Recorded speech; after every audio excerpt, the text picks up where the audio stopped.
महाराष्ट्र में शुरू हो चुका है सियासी संग्राम। 288 विधानसभा की जनता तय करेगी सत्ता का सिंहासन। पक्ष और विपक्ष आ चुके हैं चुनावी अखाड़े में। देखना है कि महाराष्ट्र में किसकी होगी सरकार। देखिए इन 24 न्यूज पर कौन होगा आपका विधायक।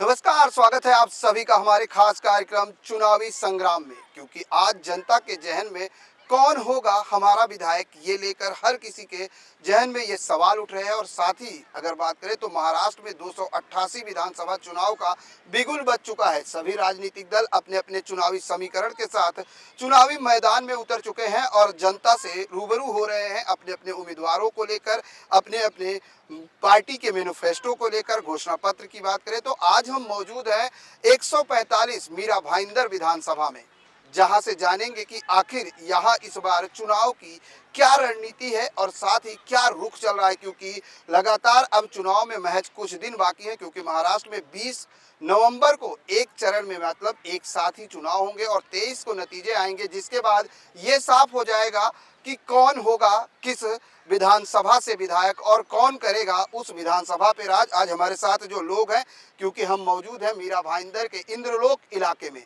जहां पर बीजेपी के लोग हैं। अगर निर्दलीय उम्मीदवार की बात करें तो यहाँ से जो वर्तमान में विधायक हैं वो इस बार निर्दलीय है, गीता जैन, उनकी पार्टी के भी लोग हैं। उनका चुनाव चिन्ह पिछली बार की बात करें तो और इस बार जो है अब बल्लेबाज जो है चुनाव चिन्ह मिला है। दूसरी तरफ अगर बात करें तो बीजेपी के भी लोग हैं हमारे साथ इस चुनावी संग्राम में। हमारे साथ कांग्रेस के भी लोग हैं और कहते हैं देश का चौथा स्तंभ जो होता है वो पत्रकारिता होती है और कुछ वरिष्ठ पत्रकार भी हैं। इन सभी लोगों से जानेंगे कि आखिर इस बार मीरा भाईंदर का रुख क्या है, कौन होगा यहाँ का विधायक। तो सबसे पहले यहाँ पर जो महायुति के उम्मीदवार हैं नरेंद्र मेहता, बीजेपी के लोगों से जानते हैं कि इस बार क्या चुनावी मुद्दा लेकर जो है वो मैदान में है। क्योंकि पिछली बार अगर बात करें 2019 की तो यहाँ पर निर्दलीय उम्मीदवार जो गीता जैन थी उनको विजय मिली थी और नरेंद्र मेहता यहाँ से चुनाव हार गए थे। लेकिन इस बार फिर से पार्टी ने उनको एक बार फिर अपना उम्मीदवार घोषित किया है और वो मैदान में। सबसे पहले तो जानना चाहेंगे कि इस बार मीरा भाईंदर विधानसभा में कमल किन मुद्दों को लेकर खिलेगा।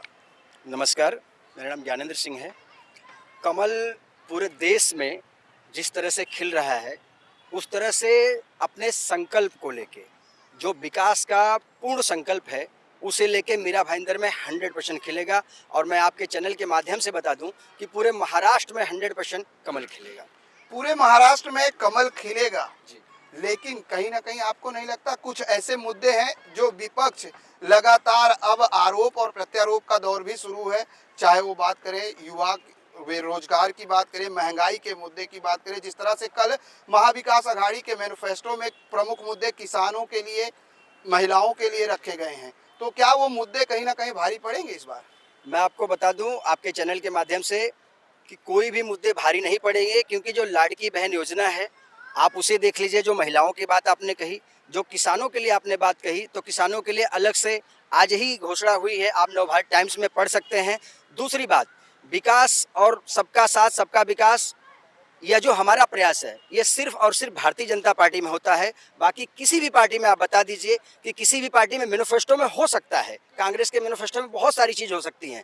आपको मैं थोड़ा पीछे ले जाऊं तो कांग्रेस जब भी अपना मैनिफेस्टो बनाती है उसमें जो भी सारी चीज़ें बताती है, एक भी मैनिफेस्टो पे वो सही खरा उतरती नहीं है, ना तो काम करती है। और हमारा उसके विपरीत हमेशा ऐसा रहा है कि जो मैनिफेस्टो बनाएंगे वो हम करके दिखाएंगे। ये चाहे आप 370 से ले लीजिए, चाहे राम मंदिर से ले लीजिए, चाहे हिंदुत्व का मुद्दा ले लीजिए, चाहे कोई भी बात ले लीजिए, हमारा मैनिफेस्टो 100% होता है। और उसके बाद भी जैसे हमारे नेता नरेंद्र मेहता कहते हैं कि दिल मांगे मोर, उसके बाद भी हम उससे अलावा भी कुछ ऐसा कार्य शहर के लिए, राष्ट्र के लिए, देश के लिए करते हैं कि लोग हमारी पार्टी को चुनते हैं और चुन के इस बार फिर लाएंगे। मैं पूरे दावा के साथ आपको कह रहा हूं, जनता जनार्दन के समर्थन से। बिल्कुल, जिस तरीके से इन्होंने दावा तो कर दिया। हमारे साथ कांग्रेस के नेता जय ठाकुर हैं, उनसे जानते हैं। जय जी, उन्होंने सीधे सीधे आरोप लगा दिए हैं कि मैनिफेस्टो भले कुछ हो लेकिन कांग्रेस को पूरा काम ही नहीं करती, साफ तौर से जिस तरह से ज्ञानेंद्र जी ने कहा है। क्या कहेंगे। एक्चुअली ये जो सवाल पूछ रहे हैं ना, सवाल पूछने का काम हमारा है। सत्ते में 10 साल से ये रह रहे हैं, आमदार इनका, सरकार इनकी, यही सत्ता चला रहे, तो सवाल पूछने का अधिकार उनका है ही नहीं। काम नहीं, सवाल तो हमको पूछना है कि आपने क्या काम किया। इनके पास मुद्दा ही नहीं है। इनके पास मुद्दा है जातिवाद का, इनके पास मुद्दा है धर्म का, इनके पास मुद्दा है हिंदू मुस्लिम का। यहाँ पे आप काम की बात करिए। आप पानी की समस्या दूर हुई क्या? यहाँ के रिजर्वेशन खत्म हो गए, वो समस्या दूर हुई क्या? इस शहर के टीडीआर कहाँ गए वो बताइए। इतनी आप 10 सालों से जो सरकार चल रही है, भले दूसरी विधायिका आई लेकिन वो भी उसी सरकार से जुड़ी हुई थी। ये सारी समस्याओं का समाधान हुआ क्या? इनका विकास के मुद्दे पे कोई बात नहीं करेंगे, फिर विकास के मुद्दे से हट के सिर्फ धर्म की राजनीति होगी और उसी को ये लोग विशेषता बना के बात करते हैं। इनके पास मुद्दा की बात करिए तो इनको बताइए कि विकास के मुद्दे पे क्या हुआ, फिर बोलेंगे रोड बनाया। अरे जब रोड बनाया वो 1 साल में रोड तो उखड़ गया, 22 करोड़ का तो अभी रोड बनाया, अभी उखड़ गया 6 महीने में। यही तो समस्या है। इस बार आपकी अगर बात करें तो आपके उम्मीदवार जो मुजफ्फर हुसैन साहब हैं, उनका क्या मैनिफेस्टो है? क्योंकि जैसे यहाँ पर सबसे बड़ी बात मीरा भाईंदर में हमने भी कई बार देखा, जो कोल्ड वार है वो भ्रष्टाचार को लेकर है। क्या इस चुनाव में भ्रष्टाचार का मुद्दा कहीं ना कहीं महाविकास आघाड़ी को फेवर करेगा? बिल्कुल यही सही बात है, भ्रष्टाचार का मुद्दा अहम है। दूसरा, हमारा यहाँ की एजुकेशन सिस्टम को सुधारना, पानी की समस्या को दूर करना, जो भी यहाँ की लाइब्रेरी की सुविधा होनी चाहिए। जब एजुकेशन नहीं होगा तो शहर का विकास नहीं होगा। इन सारे मुद्दों पर हम जा रहे हैं और यही हम इसी के ऊपर काम कर रहे हैं कि हम इस शहर का विकास किस तरीके से होगा, उस पर हमारा जोर है। यहाँ पर अगर बात करें तो चुनावी लड़ाई कहीं ना कहीं त्रिकोणी होती नजर आ रही है, क्योंकि एक तरफ यहाँ पर वर्तमान और निर्दलीय प्रत्याशी गीता जैन है, दूसरी तरफ महायुति से जो है नरेंद्र मेहता है और महाविकास आघाड़ी से जो है मुजफ्फर हुसैन जी हैं। आप लोगों से जानना चाहेंगे कि इस बार, क्योंकि आप लोग जो है यहाँ पर वर्तमान विधायिका को रिप्रेजेंट कर रही हैं, लोगों के बीच जा रही, क्या कुछ मुद्दे लेकर अब मतदाताओं से वोट मांगने की अपील कर रही हैं? क्योंकि एक तरफ तो अभी भी मीरा भाईंदर में भ्रष्टाचार का मुद्दा, विकास का मुद्दा, आज भी लोग वही कह रहे हैं कि यहाँ पर विकास नहीं हुआ है। ऐसा अगर आप जनता को पूछोगे तो जनता बोलेगी हमारी नेता बेडाग है भ्रष्टाचार के मामले में। भ्रष्टाचार का एक भी केस उनके ऊपर नहीं है, जीरो भ्रष्टाचार है। और ऊपर से रही मैडम के काम करने की, तो धारावी मंदिर हो, हर स्कूल में डिजिटलाइजेशन किया है मैडम ने, हर वक्त मैडम ने शहर की विकास की बात की है और विकास किया है। मैं खुद गवाह हूँ, जब क्वारंटाइन सेंटर का उधर मुद्दा उपस्थित हुआ था, 1200 फ्लैट मैडम ने उपलब्ध करवाए थे, मोर्चा लेके गए थे, उस बिल्डिंग के नीचे मैं भी थी, आजू बाजू वाले कुछ पार्टियां वाले थे, यहाँ तक उनके बंगले पे पत्थरबाजी भी हुई थी। लेकिन हमारी मैडम अपने निर्णय पे अटल रही और निर्णय सक्षम और एक जैसा नेता होना चाहिए वैसे मैडम ने निर्णय लिया, पीछे हटी नहीं और 1200 फ्लैट उपलब्ध करवाए। और खुद को 2 बार कोरोना होने के बाद भी मैडम ने लगातार लोगों के बीच में जाके सेवा की है। आपके हाथ में चुनावी घोषणा पत्र है, इस घोषणा पत्र में क्या क्या है और किस तरह से आप लोग जनता को बता रहे हैं कि आपके, क्योंकि लगातार मीरा भाईंदर में पिछले कई महीनों से भ्रष्टाचार के मुद्दे पर नेताओं में काफी आरोप और प्रत्यारोप देखने को मिले थे, और अब तो ये ऐसा महापर्व है चुनावी जहां जनता अपने अधिकार का इस्तेमाल करेगी। देखिए, हमारी मैडम है, उनका जो विकास के लिए उनका सबसे ज़्यादा जननिर्धार है वो विकास के लिए है। मैडम का कोई भी अपोजिशन कमल के खिलाफ नहीं है, मगर कीचड़ के खिलाफ उनका जो भी है, जो अपोजिशन है, मेन चीज़ उनकी वो है कि भ्रष्टाचारी लोग। अभी आप बोल रहे हैं विकास नहीं हो रहा है, विकास नहीं हो रहा है। अभी 517 करोड़, कुछ 500 के ऊपर करोड़ उन्होंने सूर्या प्रकल्प के लिए, पानी के लिए, वो बीच में 2 साल कोविड के लिए, तभी तो किसी का भी विकास नहीं हुआ था, मगर बाद में वो हो गया। कंक्रीटीकरण जो रास्ते का हो रहा है उसका 1500 करोड़ से ऊपर पैसा मैडम ने लिया। अभी पानी की जो लाइन है वो 90% कंप्लीट हो गई है, वो तो दिखता नहीं है, लोगों को दिखता है, ऊपर बड़ी बड़ी बिल्डिंगें होती है तो लोगों को समझ में आता है। हमारा मैडम का जो भी काम है वो खुद के पर्सनल के लिए कुछ भी नहीं है, लोगों के लिए, लोगों के विकास के लिए है। कैंसर हॉस्पिटल जो बैंड्रा से लेकर विरार तक, वसई विरार तक कभी किसी ने ये नहीं किया था, 134 करोड़ उन्होंने लिया। अभी लोग बोलते हैं कि अभी बिल्डिंग क्यों नहीं बनी, मतलब कैंसर हॉस्पिटल ऐसा वर्ल्ड वाइड इंटरनेशनल हॉस्पिटल बनेगा जिसमें रेडिएशन की अपने को फैसिलिटी नहीं मिल रही थी, वो रेडिएशन के लिए मैडम ने अभी ये फैसिलिटी के लिए उपलब्धता करके दी है। तो अभी कैंसर हॉस्पिटल भी अगले साल। अभी पानी का आप बोल रहे हैं 24 आवर्स पानी मिलेगा, जनवरी फरवरी तक 90% तो कम्प्लीट हो गया। मिलेगा मैडम, मिलेगा, मिला नहीं है। जानेवारी तक, अरे 90% काम तो कंप्लीट हो गया है। लोगों को पानी जो आप खोद के देखेंगे तो पानी का वो लाइनें कितनी गई है वो तो समझ में आएगा। दिखता नहीं है मगर है, काम किया है लोगों के तो लिए। कोरोना ने खा लिए, 2.5 साल के बाद में काम शुरू हुआ है। एक्चुअल काम तो 2.5 साल के काम बाद में शुरू हुआ है। स्वर्णिम, सक्षम, प्रगतिशील मीरा भाईंदर, जन जन की यही पुकार, ये हमारी गीता जैन आमदार फिर से एक बार आमदार बन के आएगी, इसमें कोई शक नहीं है।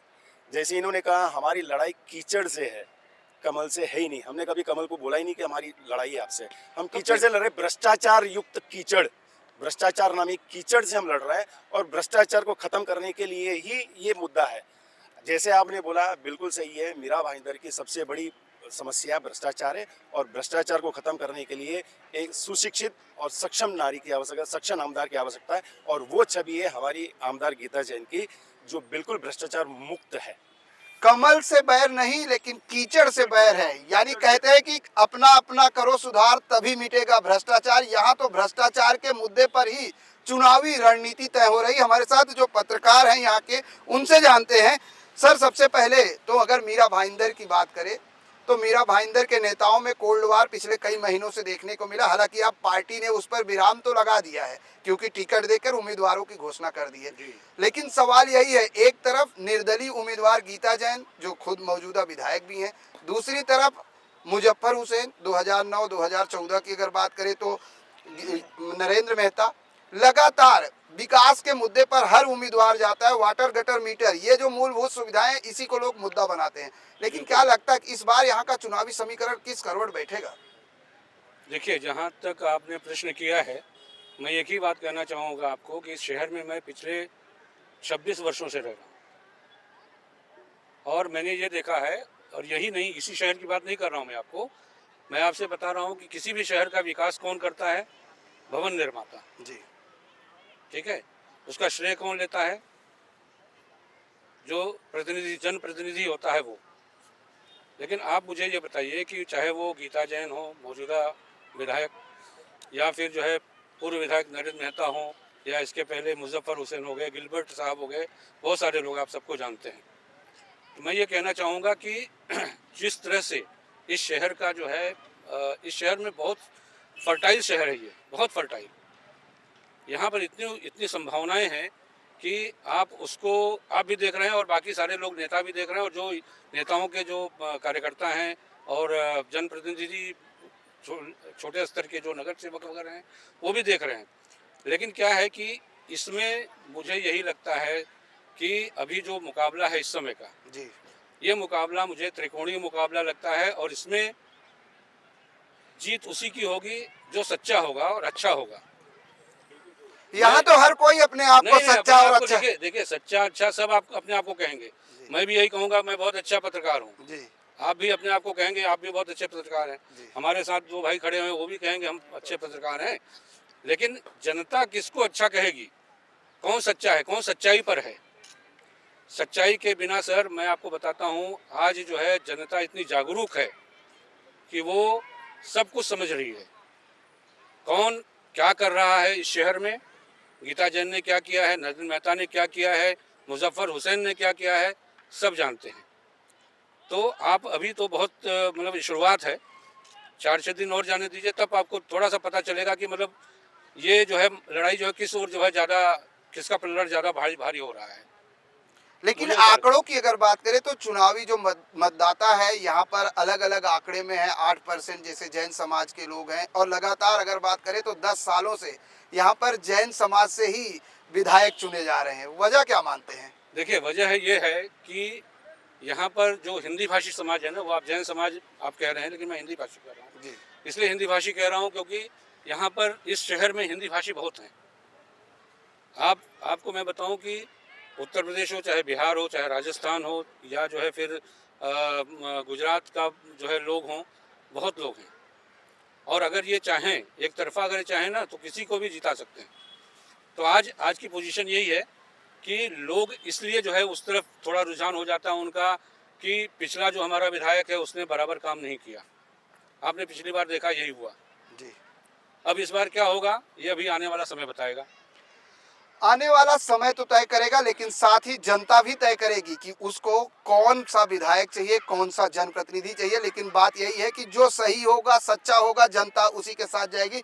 जय जी, जिस तरीके से मैनिफेस्टो की बात करें, लोग अपने विकास कार्यों की बात कर रहे हैं, आपकी भी पार्टी ने वही तमाम चीजें रखी है। लेकिन अगर बात करें मीरा भाईंदर की, तो इस बार जो चुनावी करवट होगा उसका वो किस तरफ होगा, क्योंकि यहाँ पर सभी समुदाय के लोग हैं, लगभग 5 लाख से ज्यादा मतदाता हैं यहाँ पर। और जिस तरीके से चुनावी समीकरण अगर 2019 की बात करें, 2014 की बात करें, तो काफी अलग देखने को मिला था। इस बार की चुनावी रणनीति क्या होगी? जैसे कि 2014 के बाद जब बदलाव हुआ तो जाहिर सी बात है कि कुछ न कुछ भ्रष्टाचार हुआ, खामियां हुई, इसी के लिए बदलाव हुआ। 2019 के बाद भी आने के बाद फिर से चला और उसके बाद इतने सारे विवाद बने हैं, जिसमें आपको शहर के इतने सारे मुद्दे दिख रहे हैं। सामाजिक मुद्दे में पहले ही बता दिया आपको कौन कौन से मुद्दे हैं। तो अभी फिर से बदलाव की ज़रूरत है। ऐसे में जनता ये देखेगी कि सबसे साफ सुथरा छवि का नेता कौन है। सबने फॉर्म भरा है, सबने अपने किसके ऊपर कितने केसेस हुए हैं, किसकी कितनी संपत्ति कोरोना में थी, किसकी बढ़ गई, किसकी 40 करोड़ प्रॉपर्टी थी 400 करोड़ हो गई, कोरोना में भी 4 साल में भी 5 साल में भी संपत्ति बढ़ रही है, किसकी संपत्ति चुनाव के समय थी और बढ़ गई, और कौन साफ सुथरी छवि का नेता है, किस नेता के ऊपर केसेस नहीं है, किस नेता के नाम भ्रष्टाचार का कोई केस नहीं है। ऐसे नेता को जनता, जैसे इन्होंने कहा कि जनता है, अब ये सब सोशल मीडिया यूज करती है, हर बात की इनके पास जानकारी होती है और उसी जानकारी के तहत अब जनता जागरूक हो चुकी है। उसका रिजल्ट आपको ये इलेक्शन में देखने मिलेगा। बहुत बड़ी बात जय जी ने कही कि आने वाले इलेक्शन में तो रिजल्ट आएगा, लेकिन जनता जागरूक है और जनता आज कहीं ना कहीं उम्मीदवार से ज्यादा सतर्क मतदाता है और मतदाता को ये पता है कि उसे अपना जनप्रतिनिधि किसे चुनना है। सर, आपसे जानना चाहेंगे, इस बार जब आप चुनावी मैदान में जाएंगे या जब पोलिंग बूथ पे जाएंगे, किन मुद्दों को ध्यान में रख के मतदान करेंगे? ये सर ऐसा है कि यहाँ पर जो कार्य प्रगति की हुई है उसी के तरफ लोग जाएंगे कि कौन सबसे ज़्यादा प्रगतिशील कार्य किया, कौन ज़्यादा से ज़्यादा कार्य किया है। रोड है और पानी की व्यवस्था है, इसी तरीके से बहुत सारी चीज़ें हैं, हॉस्पिटल्स हैं, उन सब में। और कोरोना में भी कौन सबसे अधिक लोगों का हेल्प किया है, उधर लोग जाएंगे। और लहर की बात है तो पूरे भारतवर्ष में बीजेपी का इस समय चल रहा है माहौल। पूरे भारतवर्ष की बात नहीं, हम 145 मीरा भाईंदर विधानसभा की अगर बात करें तो यहाँ की अगर बात करते हैं तो यहाँ की क्या क्या समस्याएं हैं। जैसे मैंने आपसे इसीलिए पूछा कि जब आप खुद मतदान करने जाएंगे तो क्या क्या मुद्दे ध्यान में रखेंगे? मुद्दा यही कार्य जो आगे चल के है, जैसे पानी की व्यवस्था है, हॉस्पिटल की व्यवस्था है, सड़क की व्यवस्था है, स्कूल कॉलेज, मूलभूत सुविधाओं में अगर बात करें तो पानी, सड़क, बिजली ये आती हैं। क्या ये सुचारू रूप से आप लोगों को मिल पा रही? क्योंकि पिछले कई महीनों से मैंने देखा था कि मीरा भाईंदर में पानी को लेकर मटका आंदोलन, तो कहीं कोई आंदोलन, तरह तरह के लोगों को सड़कों पर उतरना पड़ा था। वो सर ऐसा कुछ नहीं है, आंदोलन नहीं होता है। अब वो तो चुनावी आंदोलन है, चुनाव के लिए लोग करते हैं, एक दूसरे का विरोध करेंगे, उसको ठहराया नहीं जा सकता है। क्योंकि यहाँ देखिए 3 लोग हैं, 4 लोग हैं, 10 लोग खड़े हुए हैं, तो सब लोग अपना अपना विजय लेकर के कुछ न कुछ तो कर ही रहे हैं। तो उसी तरीके से किए हैं, लेकिन कार्य हो रहा है, होगा, और जो ज़्यादा कार्य किया है उसी को ही लोग मौका देंगे। बिल्कुल, विकास जिसने किया है, जो काम करेगा उसी को मौका देंगे। सर, आपसे जानना चाहेंगे, क्योंकि भारतीय जनता पार्टी से आप हैं लगातार, पिछले अगर बात करें तो 5 सालों में, क्योंकि गीता जी यहाँ पर गीता निर्दलीय उम्मीदवार रही हैं, निर्दलीय प्रत्याशी रही, फिर उसके बाद विधायक भी बनी। कहीं ना कहीं 5 सालों का जो मुद्दा है, चाहे यहाँ पर कत्लखाने की बात करें, भ्रष्टाचार, रोड भ्रष्टाचार की, मेट्रो ब्रिज को लेकर तरह तरह के आरोप और प्रत्यारोप पिछले 2 महीने से लोगों के बीच बढ़ाने का, बताने का काम किया गया है। क्या लगता है कि जनता कहीं ना कहीं गुमराह नहीं होगी? क्योंकि एक दूसरे पर आरोप और प्रत्यारोप, और अब चुनाव में उसके नतीजे कहीं ना कहीं मिलेंगे देखने को। 100% उसके नतीजे मिलेंगे। आमदार गीता जैन को बहुत अच्छा मौका मिला था 5 साल में। मीरा भाईंदर की जनता के लिए वो बहुत कुछ कर सकती थी, लेकिन उन्होंने वो कार्य नहीं किया। जो पिछले आमदार जो नरेंद्र मेहता जी ने जो अधूरे काम छोड़ के गए थे, उसके ऊपर भी उन्होंने फॉलोअप नहीं लिया, और ना तो फॉलोअप लिया और न ही उस कामों को पूरा किया, और वापस वो सब छोड़ के नए काम भी वो मीरा भाईंदर में कुछ किए नहीं है। अभी जो वो बता रहे हैं कि मैंने ये किया वो किया, वो सारे जुने कामों को वो गिना रही है। तो जनता जानती है कौन काम करने वाला है, कौन कौन काम नहीं करने वाला है। अब मेरा ये प्रश्न है गीता जी से कि आपने जो अपने इलेक्शन फॉर्म में जो राशि बताई थी, जो 67 करोड़ से लेके 370-80 करोड़, वो कैसे बढ़ी, वो मीरा भाईंदर की जनता को जरा आप बताएंगे तो बेहतर रहेगा।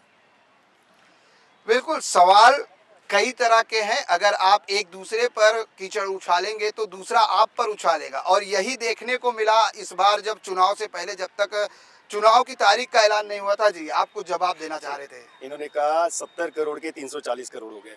सर एक एग्जांपल देना चाहूंगा, मैंने एक फ्लैट खरीदा था 5 साल पहले, उसकी कीमत थी 5 लाख रुपए, आज उसकी कीमत है 25 लाख रुपए। मतलब मैंने भ्रष्टाचार किया? आपके सवाल का जवाब दिया। बाकी पाइपलाइन डाली गई है, 80-90% कंप्लीट हो चुकी है, खोद के देख लो, आपको मालूम पड़ जाएगा कि काम दिख रहा है कि नहीं दिख रहा है। जो काम दिख रहा है वो दिख रहा है। बाकी भ्रष्टाचार की इमारतें सामने खड़ी हुई है, लोगों को दिख रही है, पूरे मीरा भाईंदर को दिख रही है, उसमें किसी को कुछ बोलने की आवश्यकता है ही नहीं। हमारा मुद्दा भ्रष्टाचार है, हमारा मुद्दा शिक्षण है, हमारा मुद्दा पानी है, और मीरा भाईंदर को सक्षम और प्रगतिशील मीरा भाईंदर बनाना है, ये हमारा मुद्दा है, और हम वो बना के रहेंगे। गीता जैन आमदार बन के फिर से चुन के आएगी। जिस तरह से जब आप जाते हैं जनता के बीच में, तो किन किन क्या लोगों ने आपके सामने ये समस्याएं रखी, क्योंकि लगातार आरोप और प्रत्यारोप देखने को मिले हैं, तो जनता कहीं ना कहीं, जनता के मन में भी सवाल रहे होंगे। जब अभी आप चुनाव प्रचार करने जा रहे हैं तो क्या कुछ सवाल लोगों ने खड़े किए हैं? जहाँ तक हमने देखा है प्रचार करते हुए, हर लोग जो भी है सब गीता मैम से, उनके काम से, उनके सेवा भाव से हर कोई खुश है। किसी भी तरीके का कोई उनके मन में कोई प्रश्न नहीं है। रही बात नॉमिनेशन की एफिडेविट की, तो ऐसे ही मिस्टर मेहता के भी एफिडेविट में काफ़ी चीज़ें थी मिसिंग, जिसमें एक एफआईआर भी मिसिंग थी। उनका कुछ 89 लाख रुपीस का पुलिस सिक्योरिटी का टैक्स भी पेंडिंग था। तो ये सारी चीज़ें हैं। देखिए, जब चुनाव आता है तभी शायद लोग एक दूसरे पर आरोप और प्रत्यारोप लगाते हैं। 5 साल तक किसी को शायद याद नहीं होता किसका एफआईआर मिस है और किसकी संपत्ति कितनी बढ़ गई, लेकिन चुनाव के जब दिन तारीख तय होते हैं तो लोगों को शायद याद आता है कि अब इस तरह की बातें और इसको मुद्दा बनाया जाए। हमारे साथ और भी पत्रकार हैं। प्रेम जी, सबसे पहले अगर मीरा भाईंदर की बात करें तो यहाँ पर सवाल ये है कि अभी भी एक दूसरे पर आरोप और प्रत्यारोप का ही दौर जारी है। देखिए, सबसे पहले मैं आपको बताना चाहता हूँ कि आरोप प्रत्यारोप तो चलता ही रहता है, राजनीति है, ठीक है। इसके पहले आपने कहा था कि ये कोल्ड वॉर चल रहा है। ये कोल्ड वॉर नहीं, ये गोल्ड वॉर है। मीरा भाईंदर जो है ना, सोना उगल रहा है। ये सोने को कहाँ पहुँचा रहे हैं लोग? प्रदेश में। क्या हो रहा है कि जो भारतीय जनता पार्टी, जो महायुति की जो सरकार है, वो एकदम फेल हो गई है। आगे उसकी सरकार बननी नहीं है, यहाँ पे भी नहीं बनेगी, महाराष्ट्र में भी नहीं बनेगी। तो इसलिए क्या है कि मैं आपको ये कहना चाहूँगा कि जो अभी इस समय जो माहौल है वो एकदम इनके विपरीत है। कोल्ड वॉर मैंने इसलिए कहा था कि जब तक प्रत्याशी का नाम घोषित नहीं हुआ था तब तक मैंने देखा था बीजेपी के नेता भी एक दूसरे पर आरोप और प्रत्यारोप करते नजर आए थे। जैसे आपने कहा कि महायुति सरकार पूरी तरह से फेल है और यहाँ पर भी नहीं, लेकिन यहाँ तो दावे किए जा रहे हैं कि नरेंद्र मेहता ने जो काम किया था वो गीता जैन ने नहीं पूरा किया और अभी उसी विकास के मुद्दे पर लोग मतदान करेंगे। नरेंद्र मेहता ने अगर काम किया था तो उनको जनता ने नकारा क्यों? सबसे पहला विषय ये है। मैं उन कामों के उसमें नहीं जाना चाहूँगा, लेकिन मैं आम जनता की बात करता हूँ। और अभी जो फिलहाल अभी गीता जैन है, गीता जैन ने भी काम अगर किया होता तो भारतीय जनता पार्टी उनको टिकट देती, ठीक है। तो कहीं ना कहीं इनका ये आपसी रंजिश की वजह से कोई तीसरा बाजी मार सकता है, और वो आप जानते कि कौन मार सकता है तीसरा बाजी। प्रेम जी ने बहुत बड़ी बात कही। जैसे मैंने पहले ही कहा था कि यहाँ मुकाबला त्रिकोणी है, लेकिन कहीं ना कहीं एक दूसरे पर आरोप और प्रत्यारोप और जिस तरह से पार्टियों के टिकट दिए गए हैं उससे कहीं ना कहीं तीसरे को मौका मिल सकता है। आपसे जिस तरह से प्रेम ने कहा कि यहाँ पर महायुति सरकार, चाहे यहाँ हो या प्रदेश में हो, महायुति सरकार पूरी तरह से फेल है। अगर नरेंद्र मेहता जी ने विकास का काम किया था तो उनको जनता ने नकारा क्यों? देखिए, जनता ने उन्हें 2019 में नकारा था। 2019 में गीता जी को जब मौका मिला था, अगर वह कार्य की होती तो फिर आज भारतीय जनता पार्टी के सर्वोच्च नेता आदरणीय देवेंद्र जी, हमारे प्रदेश से सभी लोग टिकट आदरणीय नरेंद्र मेहता जी को नहीं देते। दूसरी बात, मैं जय जी की बात पे आता हूँ।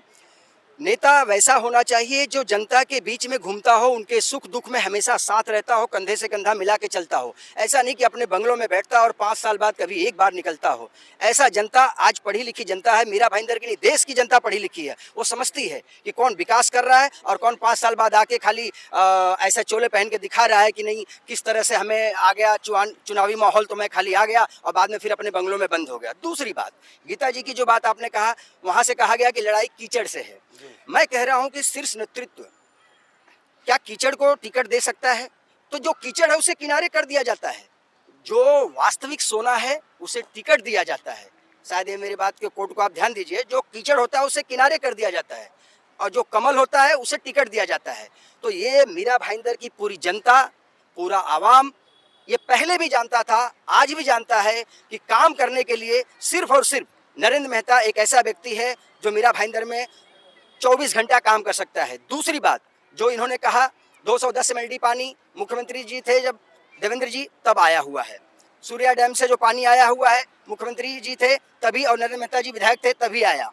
आज जो 84 सड़कें बनी हैं, जो गार्डन बने हैं, ये किस समय बने हैं? आप देखिए 2014 से 2019 में बने हैं। आदरणीय मुजफ्फर साहब को मैं एक चीज पूछना चाहूंगा, सिंपल सी बात, कि जिस समय देशद्रोही के ऊपर इतना बड़ा केस लगा था उसमें आपको लेटर देना जरूरी था, और आज लेटर अगर आप सच्चाई सामने की जा रही तो आप उनके ऊपर केस कर रहे हो। मैं क्षमा चाहते हुए कहना चाहता हूं, आप बुद्धिजीवी हो, कम से कम अच्छों का साथ दो और कम से कम इतना सोचो कि आपका शहर किस तरफ जा रहा है, विकास किस तरफ जा रहा है। आज भी अगर आप कह दो कि नहीं मुझे मंदिर मस्जिद जाके सिर्फ दिखावा करना था, बल्कि राजनीति करने के लिए मैं गया था, तो भी हम ये बात मान लेंगे कि नहीं आप बुद्धिजीवी हो, समझदार हो। जो विकास शहर का करे उसका साथ दो। मैं आज भी विपक्ष का, इनका भाजपा का पक्ष का होते हुए भी अपने विपक्ष के दोनों लोगों से हाथ जोड़ के नम्र निवेदन करता हूं कि शहर के विकास के लिए आज भी थोड़ा शांत हो जाइए और हमें इस शहर का विकास करने दीजिए। हम दोनों के आप ऐसे हाथ जोड़ने से थोड़ी कोई बैठ जाएगा, हो जाते क्योंकि हैं। आप सीधे क्योंकि कई बार भूल होती है जब आदमी समझता है कि मेरे से गलती हो गई। अगर यही भूल सोचनी होती तो चुनावी मैदान में लोग उतरते ही नहीं। आज गीता जैन जी लास्ट दूसरे दिन तक देवेंद्र जी की तारीफ करती थी, एकनाथ शिंदे जी की तारीफ करती थी। मैं सम्मान करता हूं महिला का, लेकिन जैसे ही टिकट नहीं मिला उससे देवेंद्र जी भी धोखेबाज हो गए, एकनाथ शिंदे जी भी धोखेबाज हो गए। वही पार्टी थी, वही लोग हैं, ऐसा नहीं। यही तो राजनीति है, मेरी लड़ाई कीचड़ से है, कमल से नहीं है ना। तो आप जो है कमल, आज कमल का साथ दीजिए और दिखाइए कि आप भारतीय जनता पार्टी के उस संस्कार से हैं, उस विचार से हैं, उस आदत से आपके हैं। सवाल का जय जी से जवाब ले लेते हैं। पहली बात तो इन्होंने एक आरोप लगाया कि 5 साल तक बंगले में बैठकर चुनाव के दौरान लोग सुन लिए। मैंने आपको पहले कहा कि सबसे पहले इनके आंखों में ना जाति और धर्म का एक चश्मा लगा हुआ है। उसको हटाएंगे ना तो उसके आगे की दूरी दिखेगी। अब मैं इनको कुछ चीज़ें बताता हूँ। सबसे पहली बात यह है कि जब पानी शहर में कमी हुई, मीरा भाईंदर कांग्रेस कमेटी ने कितनी बार वहाँ जाके MBMC में हंगामा किया है, उसके बारे में जाके लेटर निकाल के देख लीजिए। दूसरी बात, तिरंगा यात्रा हमने इतनी बड़ी निकाली और जब इनका कुछ हुआ विरोध, सबसे बड़ा मीरा भाईंदर में हमने ही जिताया, बस इनको चश्मे के अंदर से दिखा नहीं। दूसरा, इन्होंने लेटर के बारे में किया। मैं आपको लेटर एक प्रूफ के साथ दिखाना चाहूँगा। ये देखिए, थोड़ा इसको जूम कर लीजिए। ये जिस लेटर को ये लोग मुद्दा बना के ये कर रहे हैं, वो लेटर ही फेक है। ये मैं नहीं कह रहा हूँ, आप इस साइड पे जाके देख सकते हैं। ये जरा इनको इसके बारे में बताइए। तो ये नहीं, एक मिनट, आप सुनिए। आप बोल रहे थे तो उन्होंने मौका दिया ना। आप मेरी बात सुनिए। आप बोल रहे थे उन्होंने मौका दिया ना। आप सुनने की, देखिए, अगर आप बोलने की बात सुनिए, अगर आप इसका मतलब आपको दुख रहा है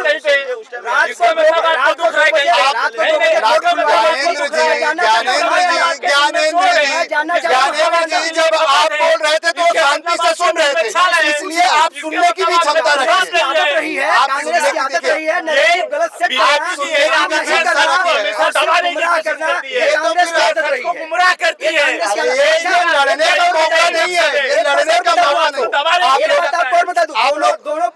आप लोग ना देखिए, आप लोग ये लड़ने वाला मौका नहीं है, ये अपने अपने बात रखने का मौका है। लेकिन कैसे, जब आप बोल रहे थे वो शांति से सुन रहे थे, तो आपको भी सुनना चाहिए कि उनका जवाब तो लो पूरा। क्या बोलिए जय जी, पहले कंप्लीट करिए। मैंने आपको लेटर दिखाया, जितने भी पॉलिटिकल पार्टी के दिए गए थे वो सारे लेटर फेक है, वो मैंने शो किया। आप जूम करके भैया जी को आप पढ़ने के लिए पहले दे देना। लेटर सही था?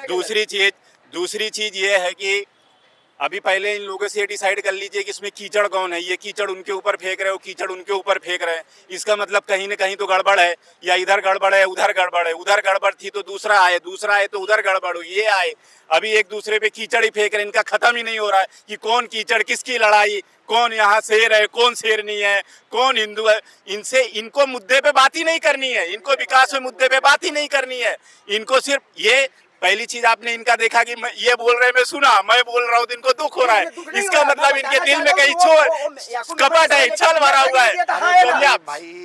सवाल यही है, जनता इसी में कंफ्यूज होती है कि जब भी कोई सवाल उठते हैं तो उस पर लोग अक्सर आरोप और प्रत्यारोप के साथ साथ झगड़े करने लगते हैं।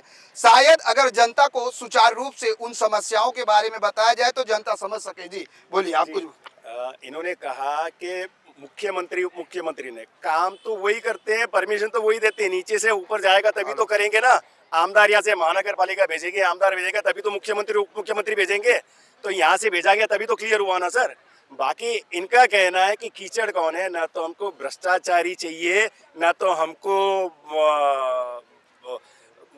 देशद्रोही को सपोर्ट करने वाले लोग चाहिए। हमको चाहिए स्वच्छ, शिक्षित और सुरक्षित मीरा भाईंदर। नहीं, उसके लिए सवाल इसलिए था कि आप लोगों ने कहा कि हमारा जो रोष है, हमारी जो आपत्ति है वो कमल से नहीं कीचड़ से है। तो कीचड़ है कौन? क्योंकि कीचड़ तो बताना पड़ेगा ना। हम बता रहे हैं ना कि ये कीचड़ है भ्रष्टाचार का, वो कीचड़ है देशद्रोह का।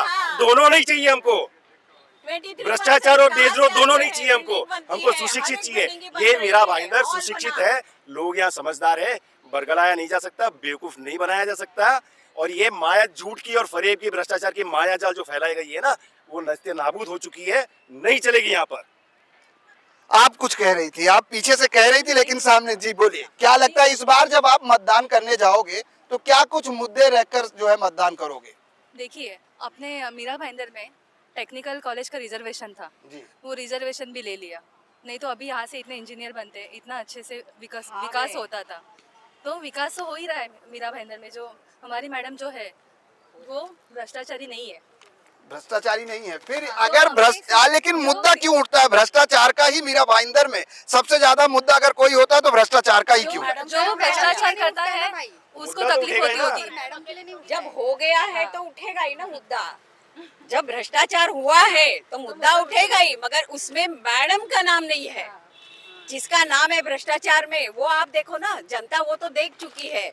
और जिस तरह से उन्होंने वो टिकट मिला है करके वो सोना है, वो जो बोल रहे हैं, अभी हमारा मुंह नहीं खुलवाना कि वो टिकट किस तरह से लिया है और कैसे लिया है, पूरी दुनिया जाने दीजिए क्योंकि वो टिकट कैसे दिया। लेकिन अब जनता के ऊपर है कि जनता किसको सोने। लेकिन जिस तरीके से गीता जैन की अगर बात करें तो यहाँ पर मेरे हाथ में एक हैंडबुक है, वो है जिसमें आप देख सकते हैं विकसित शहर हो रहा है साकार, फिर एक बार गीता जैन आमदार।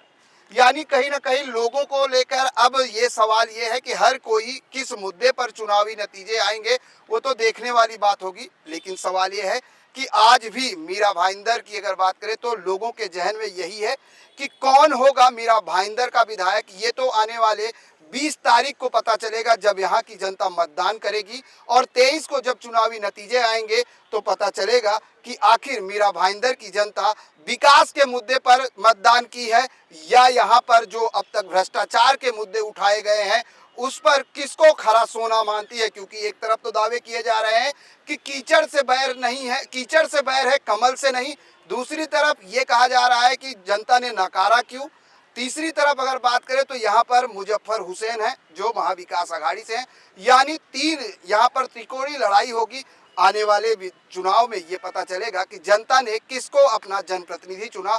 वो जब 23 तारीख को मतगणना होगी तो हर किसी के सामने रिजल्ट आ जाएगा, कौन सोना है, कौन भ्रष्टाचारी नहीं है और किसने विकास किया है। ये तमाम सवाल जो है साफ हो जाएंगे। कैमरामैन देवानंद सिंह के साथ प्रदीप शर्मा, इन 24 न्यूज, मीरा भाईंदर।